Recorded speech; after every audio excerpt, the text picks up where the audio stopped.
It was a bitterly cold winter's evening, and the small town of Blackwood was blanketed in a thick layer of snow.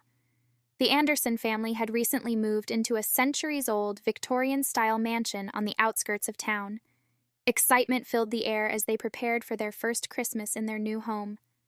On Christmas Eve, Mr. and Mrs. Anderson were invited to a neighbor's holiday party, leaving their 10-year-old son, Timmy, home alone for the first time.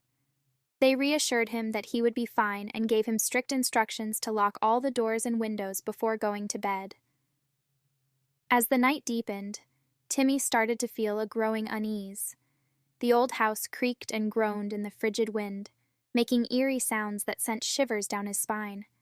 He tried to dismiss his fear and went upstairs to his bedroom, clutching his teddy bear tightly. Just as he was starting to doze off, Timmy heard faint footsteps in the hallway outside his room. His heart pounded in his chest as he realized he was supposed to be alone. He called out, "Mom? Dad?" But there was no response. With trembling hands, Timmy grabbed his flashlight and ventured into the dimly lit hallway. As he made his way towards his parents' room, he could feel an icy breeze passing through, even though all the windows were closed. He pushed open the door to their room and gasped in horror. His parents' room was filled with a ghostly, ethereal light, and standing at the foot of their bed was a shadowy figure in tattered clothing. The figure turned towards him, revealing hollow, lifeless eyes that seemed to pierce his very soul.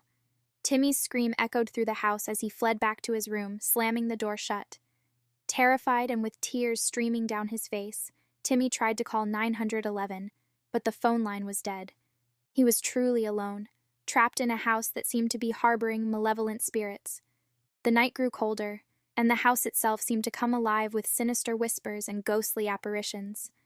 Timmy huddled under his blankets, clutching his teddy bear for comfort, praying for the nightmare to end.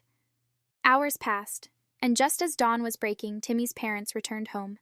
They found him pale and trembling in his room, recounting the horrors he had witnessed. His parents dismissed it as an overactive imagination, but they couldn't ignore the chilling feeling that something was amiss in their new home. As the days turned into weeks, the Andersons experienced more and more unsettling events. Objects moved on their own, eerie voices echoed through the halls, and shadows seemed to watch their every move. The once happy family now lived in a perpetual state of terror.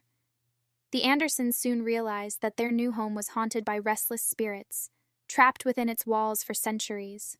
No matter how hard they tried to escape, they were truly home alone with the haunting that lurked within the old Victorian mansion.